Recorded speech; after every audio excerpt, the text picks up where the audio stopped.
Se a gente parar para pensar friamente, se a gente pensar que o jogo foi, realmente achei, foi ruim o jogo do Vasco contra o Fluminense, ficou muito recuado, apesar de ter bola na trave também, que a gente esquece, jogou no contra-ataque. Cara, a gente olhar hoje a pontuação do Vasco da Gama e os times que ele pegou, cara, não é uma pontuação ruim, né? Mas eu queria saber de você, Fábio, que a gente conversou bastante sobre o jogo aqui antes de você entrar.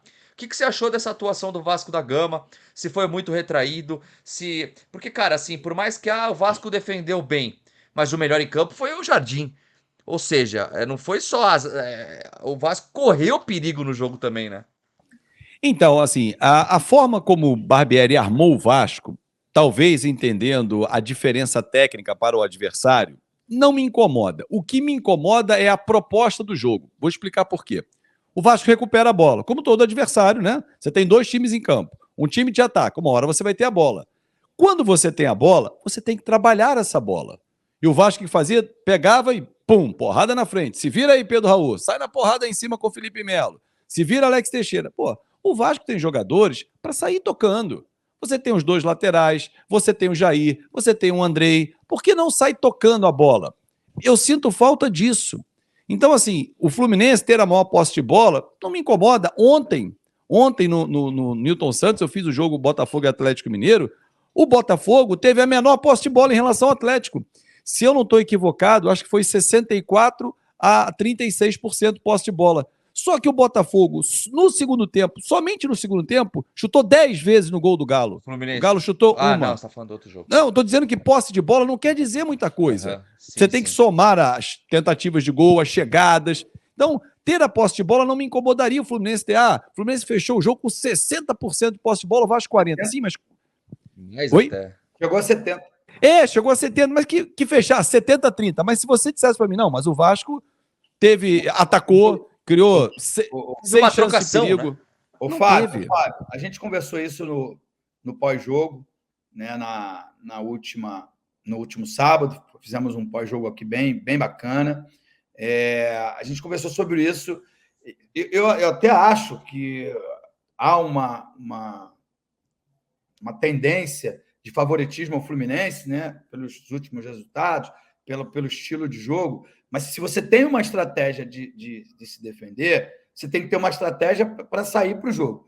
E acho que uma delas, aí é a minha modesta opinião, você colocar alguém saindo às costas do Marcelo, que tem 36 anos, e do Felipe Melo, que tem 39, né? E durante um bom tempo, o Felipe Melo tinha já um cartão amarelo. Seria a melhor estratégia. Aí, o que acontece? Quando me vem a irritação de um jogador que eu acho fantástico, acho que ele tem sido o melhor jogador de ataque, tá? Para não ser leviano com os outros, que é o Gabriel Peck. O momento que ele vibra no jogo é quando ele dá um carrinho e ele intercepta um cruzamento do Alexandre. Aí me irrita, porque não é ali que ele deve estar.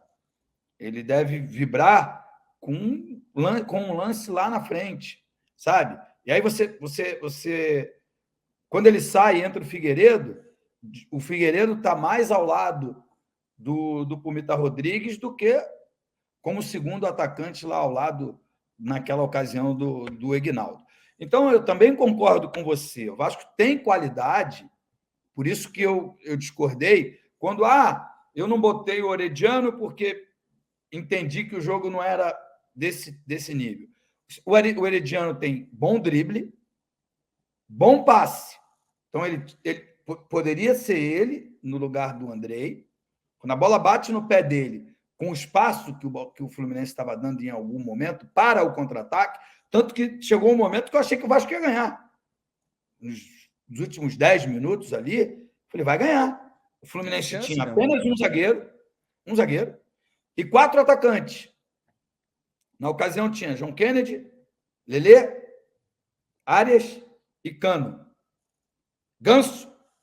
Enfim, você tinha um número menor de jogadores para defender.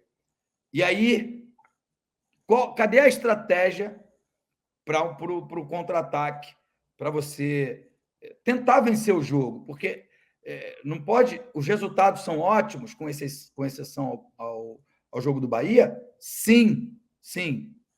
Mas jogar por uma bola o tempo todo, ou duas, né? Porque contra o Atlético só ganhou porque tiveram duas. Contra o Palmeiras só não perdeu porque foram duas. Nessa empatou porque foi uma só. Então, você tem que jogar por uma, duas, três, 5, 10 bolas. Porque o DNA do Vasco é um DNA de vencedor. Enfim. E aí, somado a isso, Edmundo, que você está falando, e a entrada do Orediano exatamente ocuparia esse corredor, que ele entra sempre pelo lado direito, que é exatamente onde eu também achei que o Vasco tinha que ter forçado mais. E o Diniz foi muito inteligente, que ele viu que o Felipe Melo estava pilhado, ele ia ser expulso, porque o árbitro foi covarde ao não expulsá-lo na cotovelada que ele deu no PEC. Ele larga a bola para ir na costela do PEC. Era para dar vermelho direto. Mas o árbitro entendeu que era só amarelo. Ok, o Diniz foi... arbitragem, hein? Sim, sim. Aí o Diniz foi e falou, deixa eu tirar esse cara, porque eu vou ficar com um a menos. Aí ele recua o André, então só estava com um zagueiro, que era o Nino, recua o André, e aí o Vasco, ao invés de sair por aquele lado esquerdo onde o Marcelo nunca foi um exímio marcador, nem quando novo, ainda mais agora, e ele não consegue chegar, a vitalidade dele é com a bola no pé, né? Fisicamente ele não consegue acompanhar o ritmo, ele não bota o Orediano, e a primeira substituição é o Galarça, gente, a primeira substituição foi o Galarça, que não foi titular no Coritiba, ele era reserva no Coritiba. Eu quero. Amanhã vai ter entrevista do Barbieri, que a gente só pode fazer uma pergunta, tem vontade de fazer várias. Essa é uma. Por que o Galarça tem sido a primeira opção de substituição? Cara, isso também não entendo, bicho. Por que não o Marlon Gomes? Que era a função. O Galarça não conseguiu performar. Ele não acertou uma bola. Aí você tem o Marlon Gomes no banco, tem o Figueiredo que pode ser usado de 9, ele não usa de 9.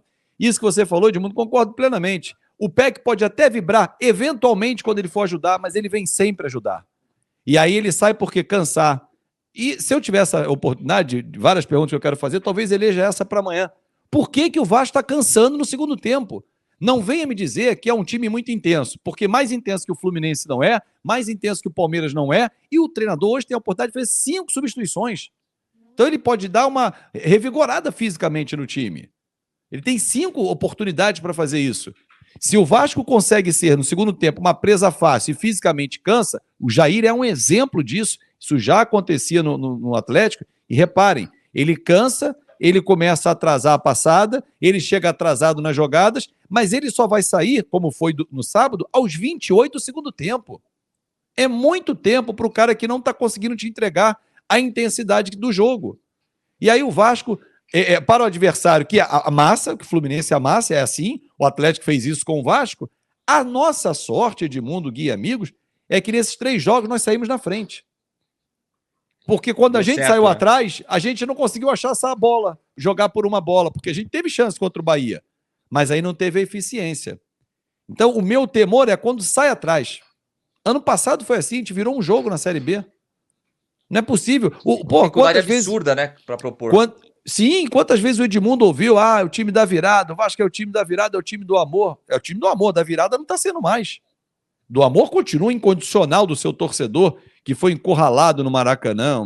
Pô, lamentável que fizeram com o torcedor vascaíno, como que fizeram com o botafoguense no clássico com o Flamengo. Aquela imagem é ridícula. Mas enfim, Vasco-Flamengo já não vai ser mais assim, vai ser meio a meio.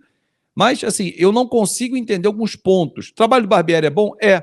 Mas ele substitui mal? Substitui mal. Ele demora para mexer? Demora para mexer. O Orediano... Mexe errado pra caramba, né? O Orediano, no jogo com o Palmeiras, gente, ele entrou aos 45 do segundo tempo. Não é possível. O cara custou 20 milhões, não conseguiu ter uma sequência. Alguma explicação física vai ter. Técnica não compensa para mim. Porque ele botar o Ignaldo, que batia na cintura do Nino, para ele disputar a bola na cabeça com o Nino, aí eu paro, né? Aliás, já passamos de 2.000 simultâneos, até esqueci de falar.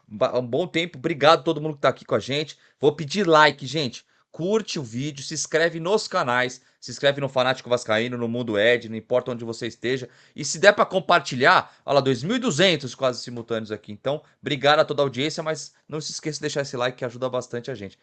Sobre o Orediano também, Fábio, só para encerrar esse assunto pra gente ir pro próximo, que o pessoal quer saber desse negócio do dinheiro aí que tá acontecendo do Vasco. Você acabou de falar com o presidente, e tem mais notícias sobre isso. Colou para você o que ele falou? Que não era um jogo pro Orediano? Não colou. Não faz sentido. Era, inclusive, eu teria feito a substituição no intervalo. Aí era escolher. André ou Jair? Eu escolheria o Jair para sair, pela vitalidade que o André pode te entregar. Até porque você está brigando. O André hoje era para se apresentar à seleção sub-20. O Vasco falou: não, deixa mais um jogo aqui, pelo menos com o Coritiba. Ou quem sabe até o Santos. O Vasco está brigando para ter o cara. Aí na hora de substituir, o primeiro que sai é o Andrei. Se ele não pediu por um problema físico, que não foi, senão o Vasco nem escalaria ele para o jogo com o Coritiba, não faz sentido. Por que já a primeira troca não foi essa? E eu trocaria 2 no intervalo, e ele não troca no intervalo. Eu tiraria o Alex Teixeira, tiraria o Jair, colocando Marlon Gomes e Orediano. Peck vai lá para a esquerda, vai ter profundidade. Até, né? O Eric Marcos não foi para o banco. Ele foi para o banco no último jogo, aí nesse não foi. O Figueiredo entrou bem.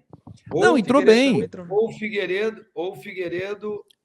eu também, ou o Figueiredo dos 3. Eu guardaria o Figueiredo, Edmundo, para o jogo. Eu 2 dos 3. 2 dos 3. Figueiredo, pelo jogo, né? Porque o Figueiredo sim. Figueiredo, Orediano e Marlon Gomes. 2 dos 3, e aí ele escolheria no lugar desses 2 exatamente. Do Alex Teixeira e do Jair. Jair.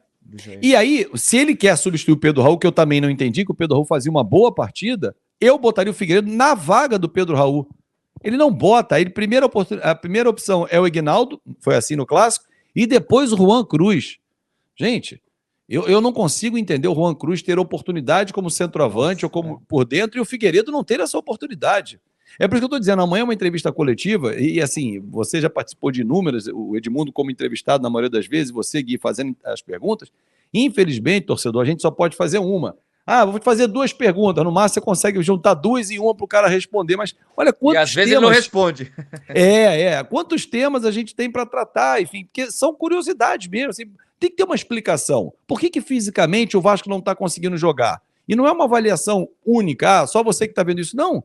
O adversário empurrar o Vasco para trás, pela qualidade técnica, ele vai pressionar, normal, o Vasco vai recuar, baixar as linhas para tentar sair no contra-ataque, mas o Vasco passa a não ter um escape. Porque aí quando ele muda o time, ele faz uma bagunça no time. Enquanto o Fernando Diniz não tem medo de tirar, como foi contra o River, já ganhando, o Marcelo e botar o Lelê. Ele tira o lateral e bota o atacante. Ele quer continuar atacando, ele quer continuar jogando para frente. Talvez falte ao Barbieri essa maturidade ainda. Agora não falta tempo, porque tempo ele tem para trabalhar, né? Não, com certeza. E, cara, realmente eu também não entendi. Até mandei mensagem durante o jogo pro Edmundo, cara. Falei, cara, eu não consegui entender as mexidas dele. E a demora, cara, também isso me incomoda. O Vasco recuado. Parecia. Cara, era impressionante como você via assim. Você fala, meu Deus do céu, faz alguma coisa. Você fica assim no jogo. Cara, tá jogando que nem time pequeno, recuado. E não mexia. E quando mexe, aí vem mais algumas decepções, né? Apesar de gostar de ver o Figueiredo entrar, etc., demora pra colocar.